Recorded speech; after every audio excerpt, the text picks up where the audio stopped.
It's good to see everyone again in person. Go ahead. First question, James Ham. It's kind of the day where everyone shows up. I mean, of your players, how many are vaccinated? How can you divulge any of that information at this point? Yeah, well, no. When it comes to vaccinations and all that, I'm going to leave that as individual decisions for players to share or not. I can tell you our whole staff is vaccinated, but when it comes to the individuals of the players, we're just going to leave that alone. Okay, you don't have a number for how many, not who, but a number of how many players are and aren't? Yeah, no, I have a number. I'm just not going to share it. Good enough. I guess the second question would be just roster. Totally different than when you were watching the last year. You got a lot more depth, but you also have some balance issues. How are you going to work through all of that with, like 6 centers on the roster, or 5 centers, and all your guards? Yeah, we love the players we have and the team we have. For me, it's just give me basketball players. I want guys that know how to play. I want guys that love to compete, that are going to fit the style we want to play. And from there, we'll use training camp. We'll use the preseason to figure out what rotations are best for us going into the start of the season.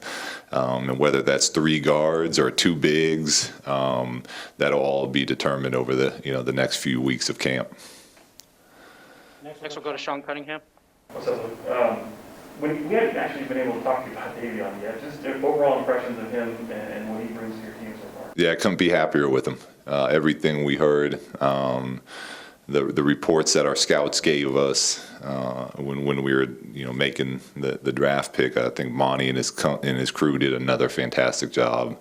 The type of person we want in our organization. Davion is all of that. I mean, he's in the gym before workouts, after workouts, coming in at night, in the weight room, just puts his head down and just keeps grinding. And that's just what you want. There's a reason he, as a young man, has already won at so many different levels because of how he works. So we're thrilled to have him. And is there anything you saw over the summer, maybe the work ethic he had, the summer league title, anything that changed maybe an idea of what you had with him before, and does anything change where you might look at him and go, oh man, we might be able to use him even more than originally thought?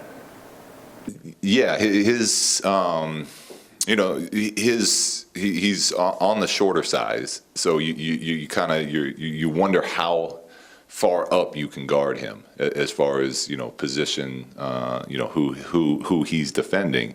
And that's why one of the things I'm excited about preseason is to put him on some of these bigger players and see what that looks like. But I can tell you from his mentality and from how he views the game, we're going to be able to play him in a lot of different ways. Next we'll take a question from Jason Anderson on the Zoom. Luke, can you hear me? Yeah, where are you? I'm at home. I've got a child care. Okay, all right. It was going to be a little complicated, so I took this last opportunity to join you on Zoom. Good to see you. I guess 2 things. One, I'll stick with Davion. A lot of people are interested in, what that looks like in the gym, where he's on Fox or Buddy or Tyrese, and they're kind of going at each other. What does that look like? Is he getting after guys and showing what he can do defensively in the gym already? Yeah, it's fun to watch. Look, he only knows how to play one way, and I've been on and with a lot of different teams in this league, and all the great teams I've been on have very good competition at different spots, like players, teammates making each other better by pushing each other. And that's one of the things we're trying to continue to create here, is that that practice where guys are just going at each other. So Davion's going to bring that, and we also want to continue to water the ability for those guys to all play together. So, part of the fun is watching them go at each other, and then part of the fun is watching them play side by side. So we know that the only way to really get that better is to keep repping it out. which is, again, why we're so excited right now going into training camp, is because now we can officially do it twice a day early on, and then, every day in practice from there on out. Okay. And, the vaccination stuff is a hot topic around the league everywhere today. You're looking at a situation where certain guys in a couple of markets, San Francisco and New York, might not be able to play in home games because of the local health orders. What are your thoughts on that whole discussion right now? Yeah, I mean, it should be a hot topic. It's a pretty big topic around the world, whether you're talking sports or not. But for us, we understand those are individual decisions.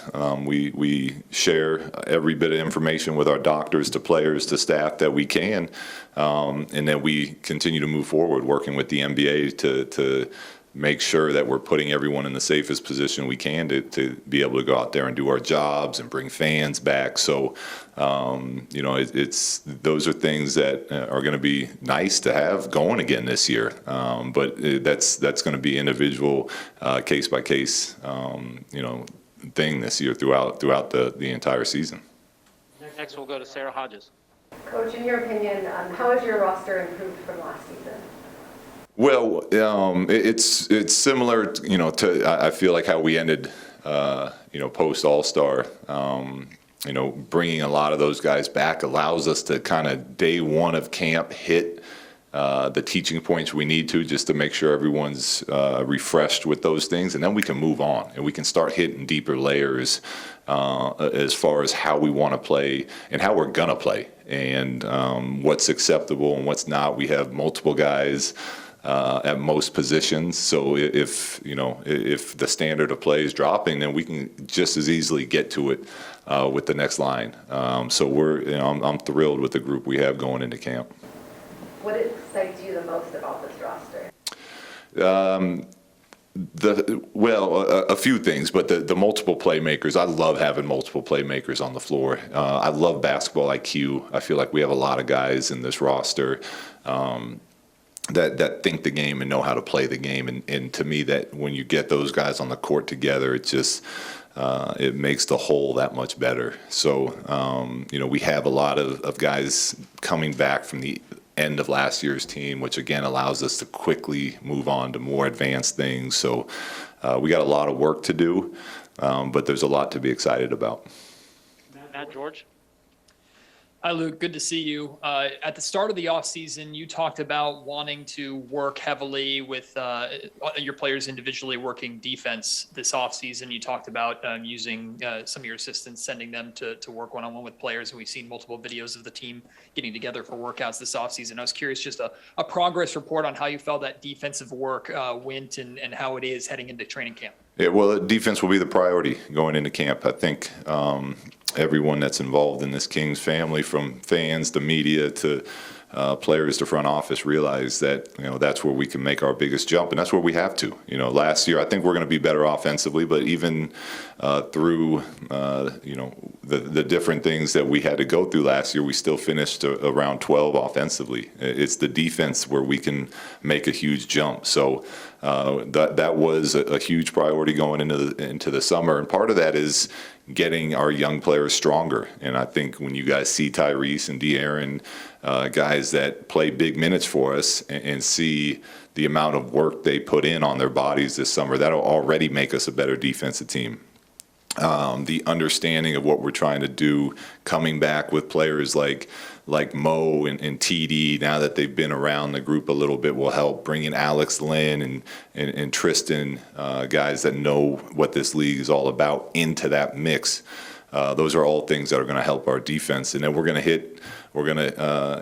hit defense first thing tomorrow, talk about it, work on it, and then we're just going to keep drilling home all training camp long on it. Mark Dembski. Hey, Coach, good to see you. You haven't been here for a few seasons now. Are you happy with the development of the roster and where it was when you began this process, and getting in the types of players that you want with the system that you want to run? Absolutely. I think you look at, again, I see it every day, but the culture that's in place, the way these young players are working, the improvements they're making on their bodies, their commitment to the team, free agents coming back and wanting to be here, are all things that I look at as a huge success of where we're at and where we're going. And then it's about the time in really taking steps together going forward. And we count on some young players to do big things for us, but we love those young players, and we're looking forward to another year of growth with them. Can you share maybe a little bit of what your conversation possibly with Buddy Hield about what happened over the summer and where things stand with him right now as far as training camp getting started? Yeah, Buddy looks great. He was here working out all last week, and he's in a good place. And me and him have had great talks, and we've been very open about how I need him to help our team, and he's up for it. So we're excited that he's back with us, and he's one of the most elite shooters in this league, and we all know how important shooting is in today's NBA. So he's happy to be here. We're happy to have him. G-Man. Coach Luke, good to see you. G-Man. Some turnover in your coaching staff. As you go into a new training camp, does that complicate things? Does it change things to any extent? Yeah, it's not ideal because to me, a big part of building winning is consistency. But we've had coaches that have had great opportunities to go, on to other organizations. So you're always happy for other coaches, for other players, for anyone that gets a bigger opportunity somewhere else. But that means new voices. But we love the coaches we added. I think you guys know Doug very well from working in the media here and playing in Sacramento, and he's been fantastic since joining the staff. He knows what it takes to win. He knows how to relate to players, and it's just getting him caught up into the coaching world. But I can tell you this already, his work ethic is high level, and we're thrilled to have Doug join our bench. And then Mike, he's won championships as a defensive coordinator. I've talked to coaches around the league. That was a huge position to hire, and he's worked for some of the all-time great defensive coaches of our era, and he brings a great skill set to teaching. And he's been fantastic so far since we brought him along as well. James Ham. Yeah, Luke, when you're walking into camp, you do have a lot more depth than you had last year. Just what is the competition going to look like at positions? How many sort of starting jobs do you have open at this point? Yeah. Because it looks like you might have one starting job between like 4 or 5 players. Yeah, I love it. I think it's going to be a lot of fun. Players love to compete. You don't get to this level without loving to compete. So there's different groupings I want to see, because it's not always about just putting your best 5 players on the court. It's what players work the best together, and then what gives you a second wave that can come in and really do a great job as well. So there's going to be times at camp where I want to see, De'Aaron, Tyrese, and Davion all on the court together. And then there's lineups I want to see where it's, TD, Mo, Alex Lynn, just a gritty, veteran, smarter, defensive group. So there's a lot I'm going to be looking at going into camp. But when the competition is that high, you can really judge where you're at, as opposed to one group just beating up on another group the whole time. So it's exciting. Tony Harvey. Hey, Coach Walton, how you doing? Good. Can you? Yeah, we got you, Tony. Okay. Can you hear me, Coach? Yeah, I got you. Oh, okay. I'm sorry. How you doing today? Fantastic. How are you, Tony? I'm great. That question with the competition level, there's a lot of things going on activity-wise, in the guard position. But I just wanted to get your thoughts on Jamias Ramsey. Had a tremendous outing in the Las Vegas Summer League, and where does he fit in, and how has he been doing, and how has he progressed over the year? Yeah, I give Jemias a lot of credit. Going back to the question of of how I've seen our 2 years here, I think Jemias is another perfect example of why what we're doing is working. He was the youngest kid in the draft when we drafted him. Didn't have really a G League last year. The most of the season there was no practice, and he spent all summer every day in the weight room on the court. Had a great summer league. And continues to impress.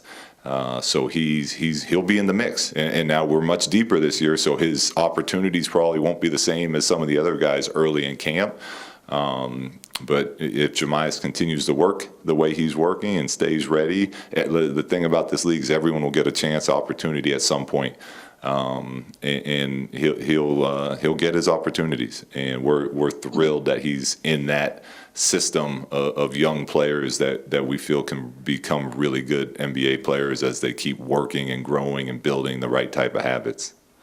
And my last question about Jemias, we spoke to him last week, and at the top of the discussion, as far as his progress, the first thing that he mentioned was defense. How's he looking in that category? What do you see out of his defense so far?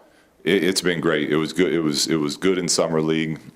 Guys have been playing pickup all summer long with each other, and we got guys that aren't easy to keep in. Individually aren't easy to keep in front, and he's done a great job of really embracing how we want to guard the ball. He's got a lot of work to still do on his off-ball defense, but his on-ball defense, as far as getting into the ball, being physical, hitting people, is exactly what we're looking for. So. We're pleased with the progress he's made on that end of the court. Take a couple more. Mark Dembski. Coach, I think from our perspective, from the media, last year there were several distractions with Marvin. As you guys start camp tomorrow, where do you feel things are at with him at this point right now? Yeah, I mean, it's the answer is the same. Like Marvin is. He had a career year last year, and there's always going to be distractions. Nothing ever runs perfectly smooth, but that's part of it. That's how you grow. That's how a team grows. You go through different things, the progress he made last season before he got hurt, continue to work this summer. Then we come into camp. And he's tall, he's versatile, he's skilled, athletic. Look, these are all things we're excited to see. And again, this is where it's great to talk about all these things, but where it really comes in is watching it live in camp starting tomorrow. So we're thrilled to have him here and excited about working with him. Mark Jones. Hey, Luke, what's going on, man? Mark. Look forward to seeing you in person soon. There's been, like, when you look at the roster, and you kind of alluded to the playmaking and the IQ that you like on the floor, does that offset, what's perceived to be a lack of true or numbers of true wing players on the roster? How does that dynamic work? Yeah, well, it has to. So that's our job, is to make that work. And I think when you have intelligent players that are playing for one common purpose and one common goal, yes, you can make up for any shortcomings, and then you can take advantage of what having multiple guards allows you to do on the other end. But that's one of those things that we have to all be united and understand what we're trying to get accomplished and where we might be lacking in size. Like, work harder on that, cover up for some of that, and by doing that, it'll allow us to have advantages other places, like the quickness, the speed, getting out and running pick and rolls on multiple sides, things like that. So, look, every team's trying to build a championship team, and to me, a huge part of that is bringing in high IQ basketball players, and I think we have those. Thanks, Coach. Yeah. John Cunningham. Yeah, look, just real quickly back to the vaccination stuff, just for a minute. I mean, I know it's always control what you control, and this is obviously something you guys can control. From that standpoint, does this put more of a different challenge in your lap, and is it difficult conversations to have and maybe you wouldn't have normally?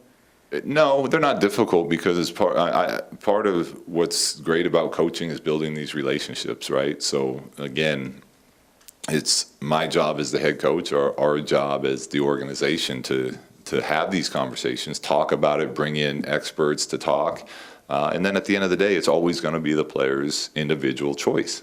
And that's the way that it's set up with the NBA, with the organization, and we'll respect what players choose and what their opinions are. Jim Conlon?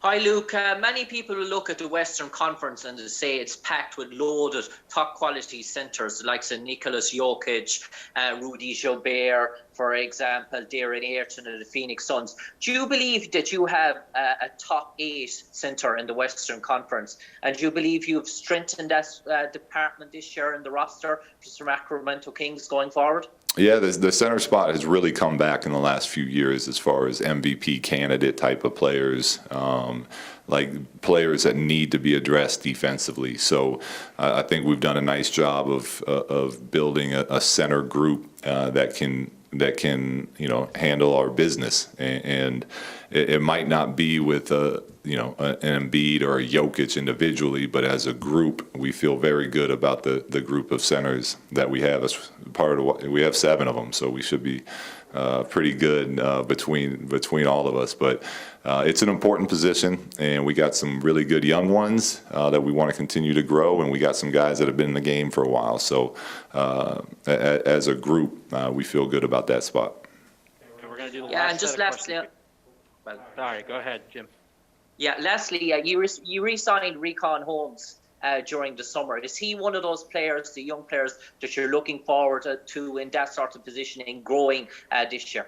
He's a big part of what we do. He really embodies what we talk about when we talk about how we want to play as Kings basketball, with the effort, the selflessness, and really the grit and toughness he plays with. He's always kind of been pushed to the side, and every opportunity he's had before here. And even when we signed him, it wasn't initially as our starter, and he worked and earned his way up there. So he's got a great relationship with his teammates. He's earned everything that he's got, and again, that's the type of person we want in our organization. Sarah Hodges. Coach, there were plenty of trade rumors this offseason, and a lot of people felt like maybe it would mess with the chemistry of the team, but it doesn't seem like it did. The guys were here early, just putting in work. In your opinion, how did these guys fight through that adversity, and did it make them grow? Because I know a lot of them are young. Yeah, it's you definitely grow from it. You can't help it. Every player goes through it, and it's part of what, as a coach, you're always preaching: control what you can control, and it's easier said than done. But to your point, now that we've gone through all that, and here we are getting ready for another season, the only thing that matters is the fact they're wearing Kings jerseys and they're on our team, and we're excited to have them. And I would say as a group we are closer right now than we've been I can only speak for the time I've been here, but in the 2 years prior, and it's exciting, and we have a lot of good players to figure out what works best with. Mason. Hey, Luke, how's it going, man? Good. I think this is your first real training camp since being head coach at the Kings. You had the India trip, and then last year with everything going on. How much do you think that benefits you and your staff to get this full training camp? It's what you want as a coach. Again, we always talk about control what you can control. So we have to do the same thing as coaches. We can't just preach the message. We have to live it. And between the India and the COVID, that's life sometimes. So we're very excited to be here in Sacramento. Players sleeping in their own beds. We can do a couple two-a-days. We can get the work in that we want to, and I think this gives us our best chance of going into the season at a level that we need to be at to compete. Do you have another question? No, I'm good. Okay. Thank you. Jason Anderson. Hey, Luke, I wanted to follow up on the question about Marvin as well. some of the stuff that happened on social media, was outside of his control, but there was at least one incident that was something he did, and it's led to questions about his commitment, to the team, and number one, where is his commitment to the team? Where is his mindset coming into this season after everything he's endured, including the injuries? And how do you see his role as you start this season? Yeah, his commitments to the team, look, he didn't have to be here until today, or I guess yesterday technically for testing, but he was here all last week playing, working with the guys, so he knows, like I said before, what's important now is he's got a Kings jersey on, and he's part of this group, and what's most important about all of that is the group. So we're going to go into camp, and we're going to have a lot of competition at a lot of spots, and we're going to see, in my opinion, who's given us the best chance of playing the way we want to play, which will ultimately lead to winning basketball games. I believe he's eligible for his rookie scale extension. Is that something you guys are going to look to do before the season starts, or is that business for the summer? Well, that's business for the front office. I make a point to never to get involved in that. I have a different type of relationship as a coach, so that's something for the front office. Thank you, Coach. Yeah, thanks, guys. Good to see everyone.